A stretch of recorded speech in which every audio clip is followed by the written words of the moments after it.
Welcome to Everything Casual, bringing you original football casual videos from the golden era of the 80s and 90s, right up to current day. Football away day stories and historic clashes between football firms. Subscribe so you don't miss out. We upload videos every week. This is Everything Casual, and we literally cover everything involving the football casual culture. Sometimes we focus on football firms. Sometimes we look at fierce rivalries and battles between two mobs, and now and again we bring you news in the media involving football lads. Today we are looking at the unlawful murder of Birmingham Zulu General Trevor Smith as we look for answers and also celebrate his life. A man who was shot dead by police at his home was lawfully killed. An inquest jury has found Trevor Smith, 52, was killed by a bullet which ricocheted off a bed frame at his Birmingham home in March 2019. The jury found firearms officers had followed correct procedures and the fatal shot was fired because they believed they were in immediate danger. His family said they still had serious concerns. Police said an officer had no choice but to discharge a weapon. Mr. Smith died as a result of a gunshot wound to the chest, which was fired in self-defense, jurors at Birmingham Coroner's Court heard. The jury said the firearms officers, who cannot be identified, had been sent to arrest Mr. Smith on the 15th of March after reports he had threatened his former partner. Jurors found the threshold had been met for an armed response and that it had been agreed the location for the planned arrest was the safest option in the interests of the public and the officers themselves. The inquest earlier heard officers were not told Mr. Smith had taken an overdose in January 2019 and was taking antidepressants, but if they had known, it would not have changed their tactics. The jury concluded the officers had declared who they were and that they were armed when they entered, but Mr. Smith remained uncompliant and refused to show both hands, hiding one of them behind a duvet. Police said they were acting on evidence there was a handgun at the address, and the situation escalated when he threw back the duvet and a black object was seen, which the officers believed could be a handgun. One shot was fired, and Mr. Smith died from the bullet fragment which ricocheted off his bed. An imitation pistol was found after the shooting. A statement from his family said that while the verdict was appropriate, they still had serious concerns about the operation, including police conduct and use of inappropriate language, poor negotiating skills, decision-making, and leadership. Latest news and updates for the West Midlands. Mr. Smith's family raised concerns about the fatal shot, saying it went in a downward trajectory, ricocheting upwards off the bed frame, changing direction and causing the fatal injuries to Trevor. This wayward shot is most disconcerting, they said. They said they had hoped the inquest would provide answers, but it had instead raised serious questions about how the police engage with people with mental ill health, as was the case for Trevor. We leave the inquest dissatisfied with responses that West Midlands Police WMP had no other option but to shoot and kill Trevor, they said. We ask questions, we ask for answers, we ask for change and reform, so that another life may not be lost at the hands of WMP and another family not need to suffer and grieve, the statement said. Assistant Chief Constable Jane Mear said, "Sadly, on this occasion, one of our officers had no choice but to discharge their weapon." She added, "The verdict of lawful killing returned by the jury reflects that." Ms. Mear said, when intelligence was received that he was in possession of a firearm, we had a duty to act to protect the public, and so carefully planned and carried out the warrant to arrest him. She said the force's firearms officers undergo continuous rigorous training to ensure they are suitably equipped for such a role. The last thing our firearms officers ever want to do is discharge their weapons, and they will do everything possible to avoid that scenario, she said. The force would like to offer its sincere condolences to the family, she added. Following the inquest, the police watchdog said its investigation found the officers' actions were proportionate and reasonable in the circumstances faced. Steve Bimson, Independent Office for Police Conduct Operations Manager, said its report and evidence was shared with the coroner, police force and Mr. Smith's family. This is what the tabloid Daily Mirror had to say about the incident. The Birmingham City fan was shot during an intelligence-led operation by West Midlands Police near the city centre. A statement from West Midlands Police said, "A warrant was executed as part of an intelligence-led operation in Wheeleys Lane in Lee Bank just before 5 a.m. today, Friday the 15th of March. A man in his 50s was shot and died a short time later at the scene. The area is currently cordoned off. Officers' body-worn video has been downloaded. The matter has been referred to the Independent Office for Police Conduct, IOPC. It's twice in a week the force has been referred to the watchdog after a video emerged appearing to show officers bashing a man over the head with an object in Sandwell, West Midlands. Friends posted tributes online to Mr. Smith, who had 2 children but reportedly lived alone in the new build. This is what a former Chelsea headhunter had to say whilst paying tribute. Jason Mariner wrote on Twitter, "I have just had a call from an ex-Zulu that one of their lads back in the day got shot dead this morning by the old Bill. That's all I know. Trevor Smith, RIP, my friend, from all at Chelsea." Mr. Smith was said to have been a former member of Birmingham City's notorious hooligan firm, the Zulu Warriors, which was first established in the 1980s. EastEnders star Danny Dyer presented a feature on the Blues hooligan gang for the Real Football Factory's TV programme several years ago. Julie Clancy said on Facebook today, "Oh my God, RIP," while Darren Grice added, "Rest in peace, big man." And a resident at the modern apartment said, "It's terribly sad that someone has lost their life. The police will have some questions to answer. You can't just go around shooting people. It will be interesting to learn what the circumstances are. I'm just shocked by it all. The place has been swarming with cops all morning." The Police and Crime Commissioner for West Midlands, David Jameson, said, "Early this morning there was an intelligence-led operation in Lee Bank just before 5 a.m. A man in his early 50s was shot and died at the scene. I scrutinised the police use of force very closely. Officers involved in this incident were wearing body-worn cameras, and that footage is being reviewed." A West Midlands Ambulance Service spokesman said, "On arrival, crews discovered a man in cardiac arrest. CPR was already being performed, which ambulance staff took over and also administered advanced life support. However, despite everyone's best efforts, it sadly became apparent nothing could be done to save him, and he was confirmed dead at the scene." Another Birmingham Zulu general, Barrington Patterson, One-Eyed Baz, who is also sadly no longer with us, was very close friends with Trev, Big T, and Baz was deeply hurt by the murder of his friend. Baz paid tribute at the time, along with many other people from the football casual world, and there was a fundraising event held in Birmingham in honour of Trevor Smith. The fundraiser for Mr. Smith was launched by fellow former Zulu soldier Mark Gauntlett. Last year he made headlines by organising an anti-racist march in honour of his friend. Mr. Gauntlett sent out the message that football fans must rise above racism. Shortly after Mr. Smith's death, a 300-strong crowd gathered in Birmingham city centre, released balloons, blew flares, and yelled the Second City firm's chant of Zulu. A good-natured rendition of "Shit on the Villa" followed.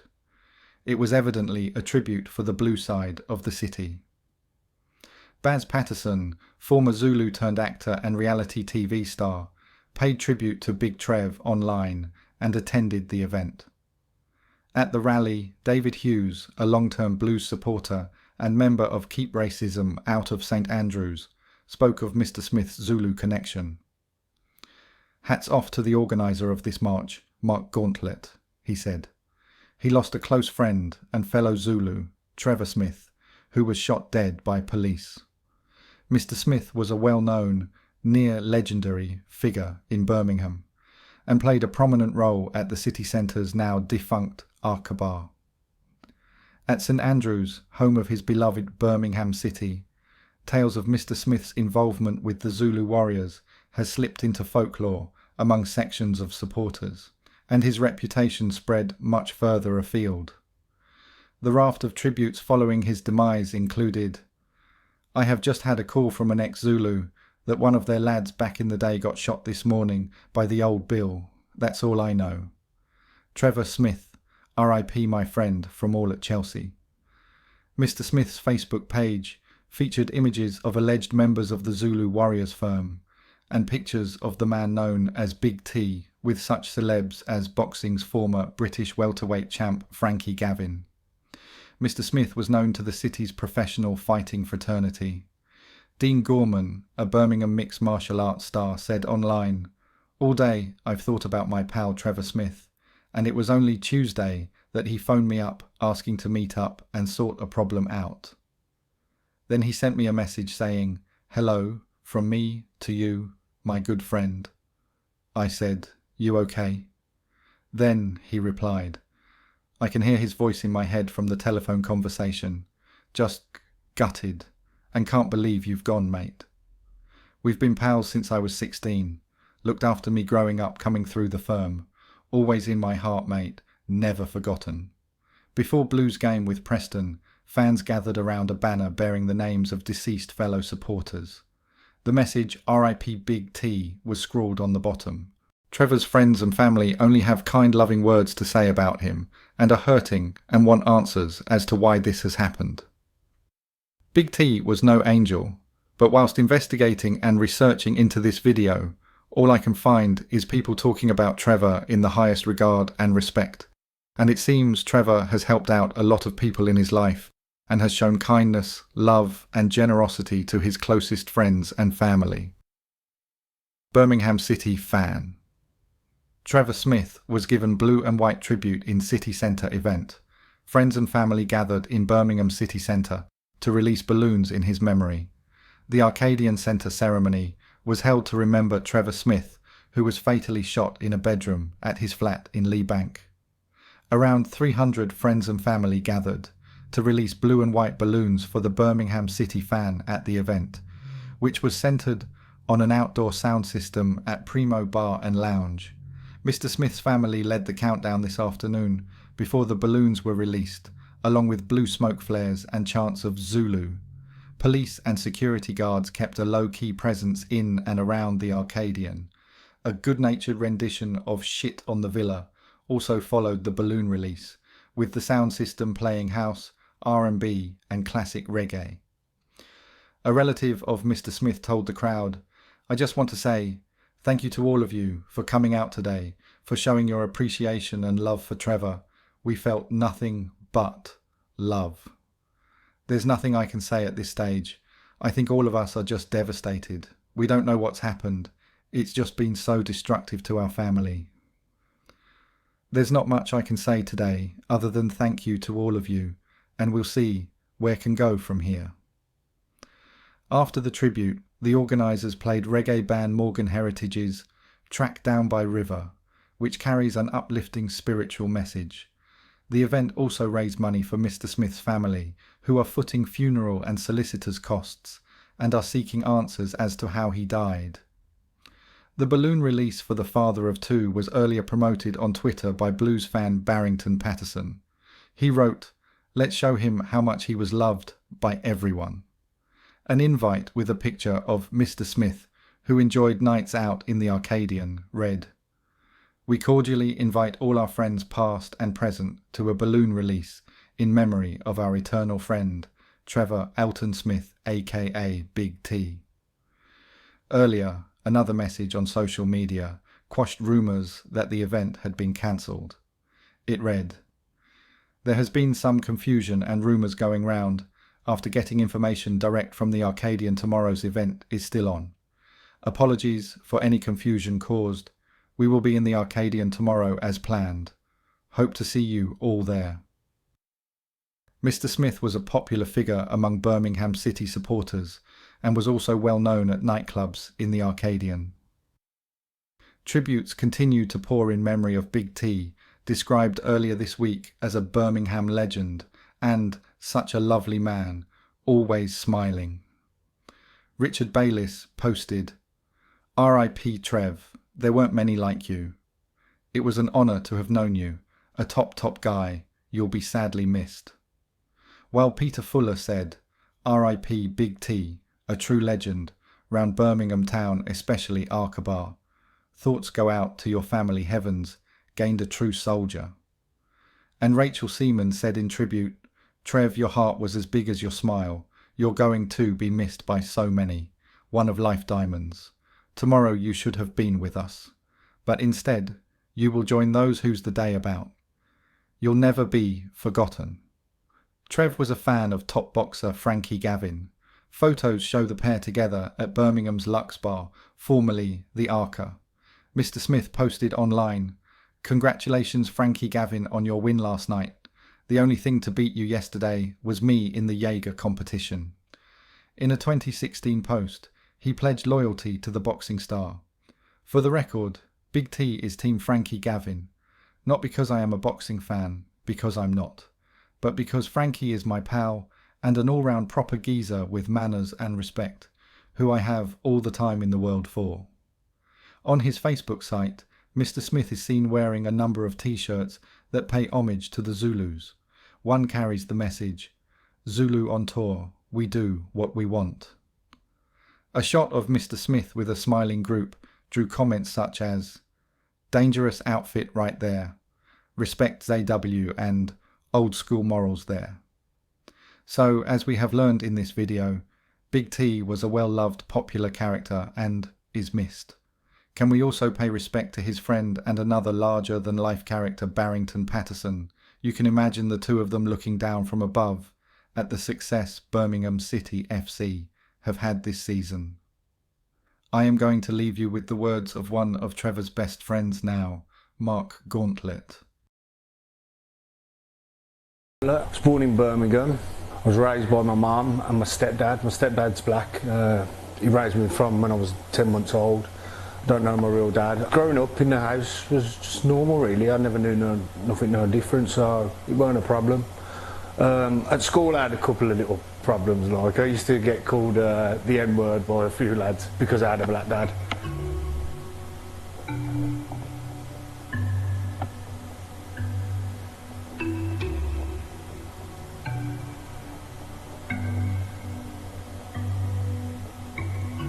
When I left school, started meeting a few lads from down the football, started going to a few games, got myself into a bit of trouble a few times, done a bit of prison, which I ain't really proud of.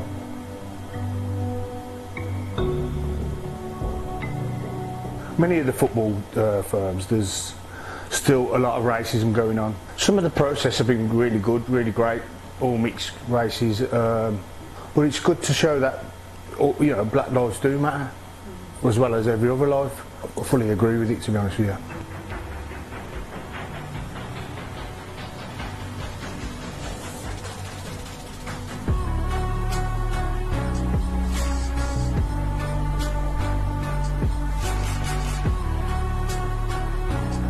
Yeah, Trevor Smith's a good friend of mine, so he's my friend since I was about 18, 19. I knew him, we used to go up the town together. He was one of my best mates, like. He went through a bad time mentally and that, and he had a bit of an altercation with an ex-girlfriend, and he got raided by the police, armed police. Yeah, ended in his life being taken. So yeah, we all miss him, like.